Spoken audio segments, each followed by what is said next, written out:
Acompáñenos de lunes a viernes en Contrastando Ideas Noticias con el doctor Julio Jiménez, con una batería de especialistas en materia fiscal, política,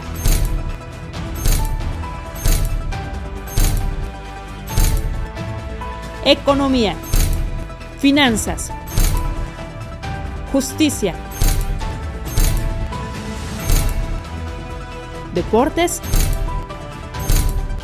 y espectáculos.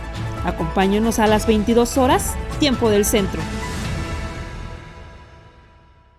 Amigos, ¿qué tal? Muy buenos días. Gracias por acompañarnos como cada semana en la mesa de análisis político electoral y jurídico constitucional.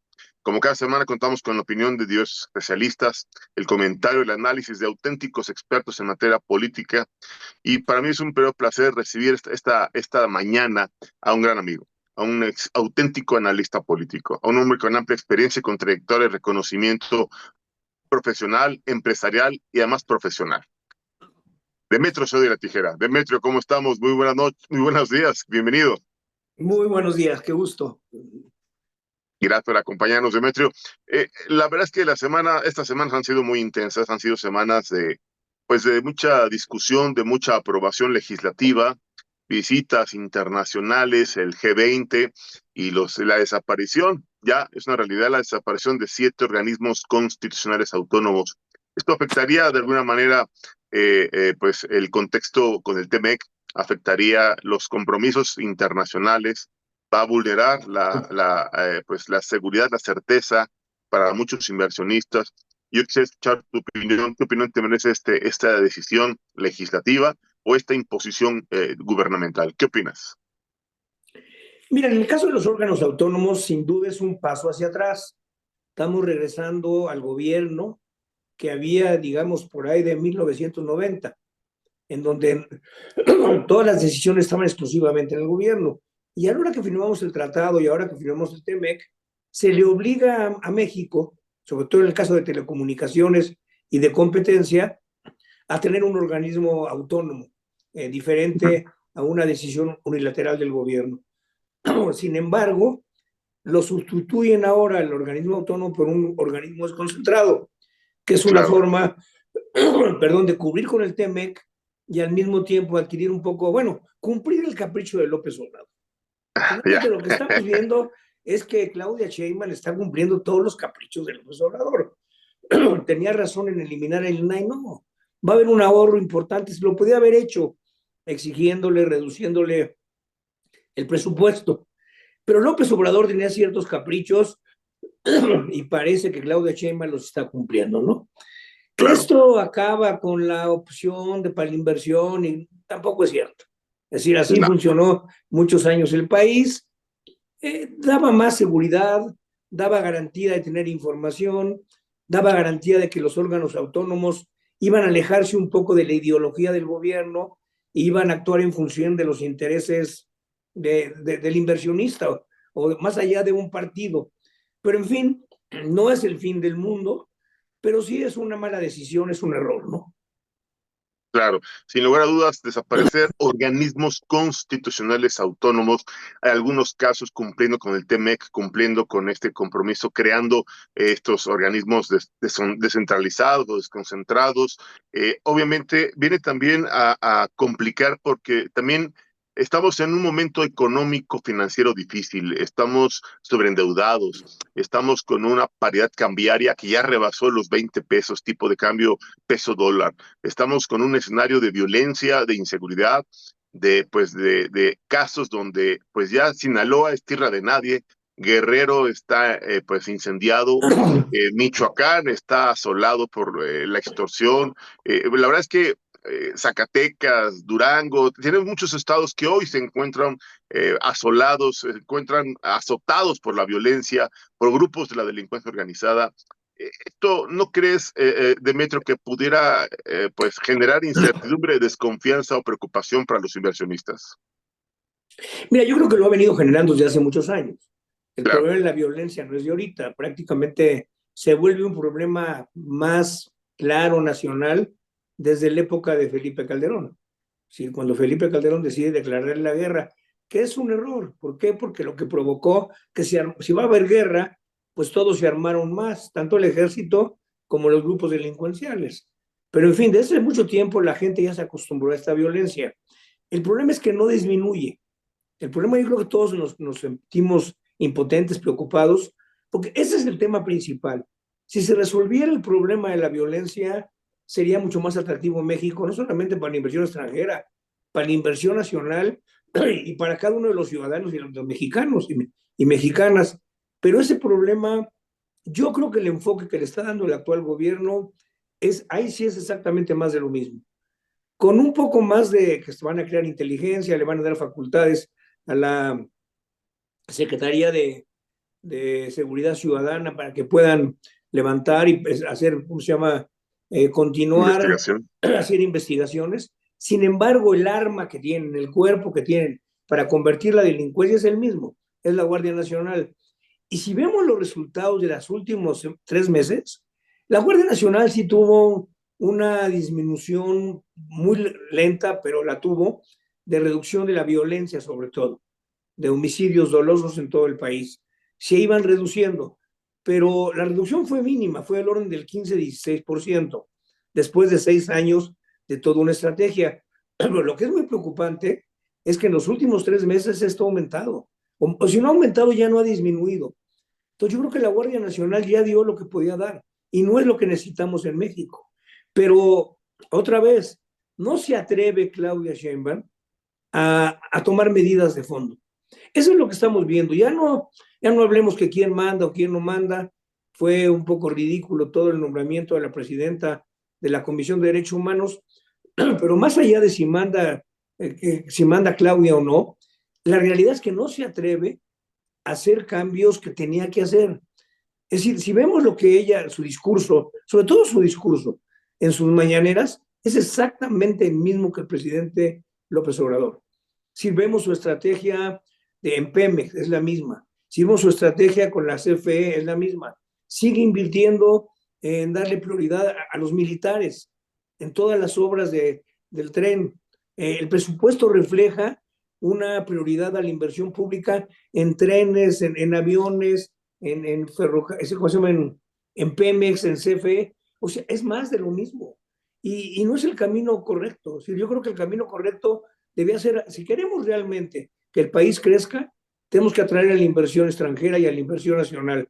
Y con las medidas que se están tomando, por un lado está el discurso de promover y decir que es muy importante y reunirse con empresarios, pero por otro lado, lo que refleja el presupuesto es un fortalecimiento de la empresa pública, sobre otras cosas.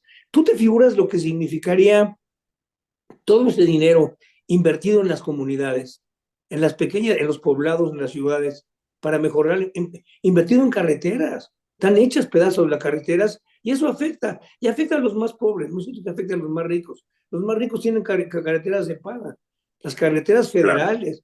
Entonces yo siento, y es algo que yo creo que hoy escribí un artículo, yo me siento impotente.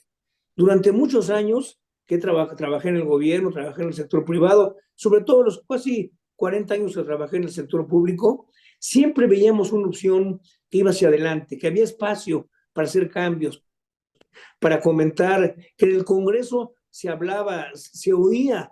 El mismo PRI tenía la capacidad de oír a la oposición, aunque tenía mayoría calificada. Estos cuates de Morena, Claudia Sheinbaum, bueno, López Obrador ni se diga, no tienen capacidad de escuchar, no tienen capacidad de ver qué hay de cierto en lo que proponen los críticos. Claudia dice todo el día que los críticos son que queremos que le vaya a México. No es cierto. Todos queremos que le vaya a México. Si le va bien a México, nos va bien a todos, le va bien a nuestra familia, le va bien a nuestros hijos, le va bien a nuestros nietos. Entonces no queremos que le vaya bien, lo que nos preocupa es que vamos por el camino equivocado. No es una crítica personal, es una crítica a las medidas que están tomando con la prioridad a la militarización, la prioridad a la Guardia Nacional, la prioridad a reformas constitucionales que ahuyentan la inversión. Y tampoco es cierto que los que nos quejamos seamos la derecha o los neoliberales, no es cierto. Ellos no entienden lo que es la izquierda moderna. La izquierda moderna no es sinónimo de estatismo. La izquierda moderna, lo vemos en toda Europa, es un Estado muy fuerte, pero muy fuerte para garantizar los derechos sociales, no un Estado fuerte para manejar empresas. Y aquí la prioridad, que es una visión muy echeverrista, muy antigua, de veras, es estatizar. Es importantísimo que haya el gobierno controle el 50% de energía eléctrica. ¿Para qué?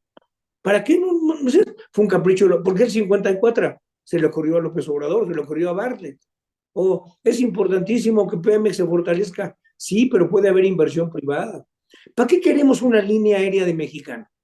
¿Para qué le damos al ejército la construcción de una línea aérea? ¿Para qué le damos al ejército la construcción de los trenes? Ese dinero se puede invertir en beneficio de la gente mucho mejor que en jugar al trenecito. Todo lo que estamos viendo es un gobierno que no se atreve a desviar el rumbo en aquello que no funcionó. A ver, el Tren Maya es un proyecto que no está funcionando, no está teniendo el impacto. Ahora, le van a meter para compensar los ingresos, le van a meter la carga, hay para mover petróleo, mover gasolina, hubieran hecho un oleoducto, un gasoducto, ¿no? Es ridículo hacer un tren con ese costo para mover materiales y para mover gasolina y gas fundamentalmente. Yo creo que nos preocupa. Claudia Sheinbaum no se ve hoy, no se ve con el liderazgo para rectificar el rumbo, no de lo que hizo bien López Obrador. López Obrador hizo bien una política laboral que había sido un error desde hace 40 años. Congelar el salario, congelar las condiciones laborales, y qué bueno que lo hizo, y qué bueno que hay programas sociales. Pero en todos los demás rubros, en todo lo que es la parte de seguridad, lo que es la parte de educación, lo que es la parte de salud, López Obrador cometió grandes errores y Claudia Sheinbaum no está rectificando. Está haciendo pequeños cambios que no cambian en esencia lo que se hizo el sexenio pasado. Totalmente de acuerdo, Demetrio. La verdad es que después de todo este escenario de malas decisiones o de segundos pisos de la cuarta destrucción del país, después de ver cómo la simulación se está apoderando de la administración pública, vemos como un organismo constitucional, un organismo autónomo, independiente como el INE, pues está doblado, está sometido, está negociado con una reunión de café, les parten la mitad del presupuesto solicitado para otro capricho, para la elección de jueces y magistrados del próximo año. Ya no van a ser 13,000 millones, ahora van a ser 8,000 millones. A ver, piden 90 días más. Pues desde un origen esto era una verdadera locura, la elección de miembros del Poder Judicial. Ahora ese dinero no lo tenemos, como bien refieres. Ese dinero va a ser producto pues, de más endeudamiento. No sé qué opines, Demetrio. Mira, tienen razón en parte en recortar el presupuesto del INE. Era un exceso, hay que ser franco. Claro. De repente, dicen, tenemos 5,000 millones de pesos por si hay una consulta. Y la consulta que se está promoviendo para echar abajo la reforma del Poder Judicial, perdón, está bien intencionada, pero es imposible que se logre. Tienen 14,000 firmas y requieren 2 millones. 2 millones. Y la fecha es el 30 de noviembre. Es una tontería, perdón. Para eso no haces un guardadito de 5,000 millones. Ahora, van a poner 170,000 casillas, ¿para qué? La votación, si bien sale, no va a llegar al 15, 20, si bien sale el 15, 20%, que pongan centros de votación, pueden reducir el número de casillas o de centros de votación en la mitad. Yo creo que también el INE no tuvo la sensatez de pensar en la situación del país que estamos viendo, cómo reducimos el presupuesto para reducir el déficit. Entonces, yo sí creo que se le puede bajar, y lo van a hacer, de los 40,000 que pidieron, cuando menos 10,000. Y ese dinero lo hay. De hecho, en el presupuesto de egresos, como no puede modificarlo el Ejecutivo, está con 40,000 millones. De hecho, si se baja 30,000, hay un ahorro de 10,000 que aparentemente lo van a canalizar a otro error que cometieron en el presupuesto, que es universidades, a la UNAM, al Politécnico, a la UAM, que les habían bajado el presupuesto. A ver, yo siento que la elección, más allá de que se haga o no haga, es una tomadura de pelo. Tú o yo tenemos que votar entre 1,700 gentes, escoger a 178. Entonces, el otro día en una entrevista a Saldívar decía, bueno, es que es igual que en un partido. No conocemos a los candidatos, sí, pero en un partido votas por partido. En una elección federal votas por partido. No tienes que saberte el nombre. Hay una identidad en muchos casos con el partido. Aquí no. aquí tenemos que, si somos responsables, que saber de los 1,700 quién es cada uno de ellos. Y luego escoger a 178. Es imposible. Y conocer a 178 gentes.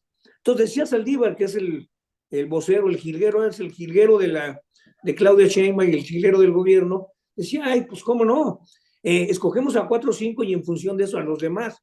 Pues es una irresponsabilidad. La elección es una tomadura de pelo a la gente. La gente cree que va a votar. Ninguno, pero ninguno, nadie.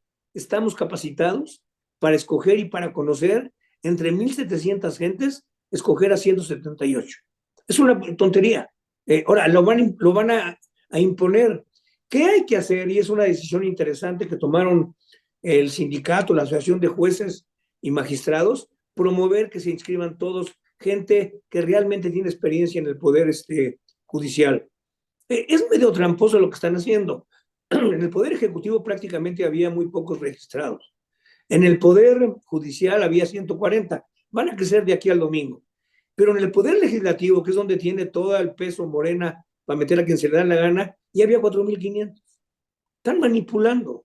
Están tratando de meter a su gente para quedarse con las posiciones. Y esto va a tronar.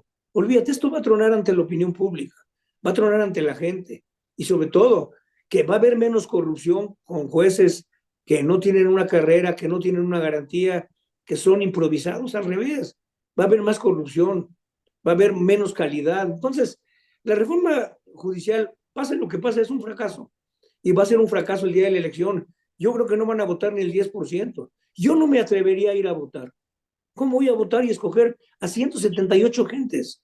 Si lo hago responsablemente, voy a tardar 4 o 5 horas. O sea, igual, es un capricho de López Obrador en donde Claudia Sheinbaum dobla las manos. Siguen siendo estas decisiones equivocadas, siguen siendo estas imposiciones, berrinches, venganzas personales, actos gubernamentales que le siguen costando dinero a los mexicanos. Afortunadamente, Claudia Sheinbaum pues ya decidió salir del país y visitar a nivel internacional pues una cumbre muy importante para México, el G20. Se reunió con los principales mandatarios de yo diría, las potencias económicas más importantes. Fijó postura y habló del programa Sembrando Vidas, poner arbolitos a nivel mundial, reducir un porcentaje del presupuesto de armas y guerra. A ver, ¿qué no tenemos una agenda más compleja y problemas más urgentes que resolver y que debatir en una cumbre internacional como el G20 que llegara a decirles que hay que sembrar arbolitos, Demetrio? La verdad es que México no lleva una agenda más importante o temas más de mayor relevancia acordes al contexto geopolítico que hoy vive el mundo en la antesala de un conflicto armado nuclear entre Ucrania y Rusia, el problema de Israel y Palestina, el conflicto económico internacional con China, el debate histórico entre las dos Coreas. A ver, ¿qué no habrá una agenda más preocupante o temas de mayor relevancia que salir con sus arbolitos? Digo, la verdad es que son la incongruencia total porque en México le reducen el presupuesto a la Secretaría de Medio Ambiente y allá afuera andan de lamparitas del mundo. ¿Qué opinas, Demetrio? Mira, yo después de que Claudia propuso el programa de Sembrando Vida, me metí a la página de Sembrando Vida. No hay información. Dicen que claro, se han sembrado 1,200,000 árboles. Puede ser. Yo he oído críticas muy severas a esto, diciendo que no está funcionando, que están desforestando, pero en general no tenemos una información clara de esto. Es fácil sembrar árboles, ¿eh? Lo difícil es mantenerlos. El porcentaje que finalmente tienen éxito, si no está bien hecho el programa y supervisado y garantizado, pues es únicamente de un 10-15%. El 85% se pierde. Entonces, el programa como concepto es muy completo, porque reduce la pobreza, arraiga a la gente al campo, porque es en el campo, arraiga a las familias y tiene un efecto sin duda positivo en el medio ambiente. Pero yo no estoy seguro que sea tan exitoso como para proponerlo a nivel internacional. Lo que yo he oído, pero también en México tienes dos visiones totalmente diferentes. La que dice el gobierno que todo va bien y la que dicen los críticos que todo va mal. Y ni todo va bien ni todo va mal. De ese programa ha habido mucha crítica desde el principio, igual que el de Jóvenes Construyendo el Futuro. Pero en fin, sí, coincido contigo en que no, como que no era el programa. Yo creo que si algo puede vanagloriarse el proyecto de lo que ellos llaman 4T, que no es ninguna 4T, pero en fin, que ellos llaman así, es que se ha incentivado el consumo de las clases populares, de las clases de menores ingresos. Creo que es el mayor éxito. Es una economía que, aunque no crece, fíjate, increíble. El año pasado, bueno, el sexenio pasado prácticamente no creció la economía, creció 0.8 en promedio en el sexenio, pero el consumo privado sí creció, porque se canalizó mayores recursos vía salarios mínimos, vía programas sociales, se canalizaron más recursos. Eso sí es un cambio de lo que hicimos 40 años. Desde la época de Miguel de la Madrid se congeló el salario.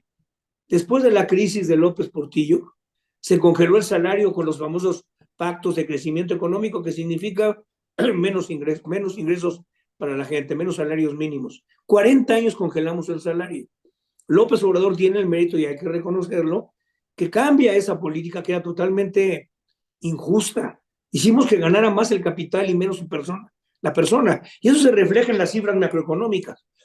Somos el país, de los países, en donde el ingreso que se canaliza a trabajo es menor en comparación con otros países. Por ejemplo, en Europa, el 65% del ingreso nacional va al trabajo y el 35% va al capital. En México es al revés. 60% va al capital y 40% va al trabajo. O sea, claro, se pensó que sacrificando el salario íbamos a crecer y iba a haber gran inversión. El inversionista en México es un país que tiene unos niveles de rendimiento, lo vemos en la banca, en carreteras, con Walmart, con todos. Somos países que tienen nivel de ingreso altísimo. Entonces, López Obrador, esa es una política realmente que hay que continuar, seguir fortaleciendo el salario.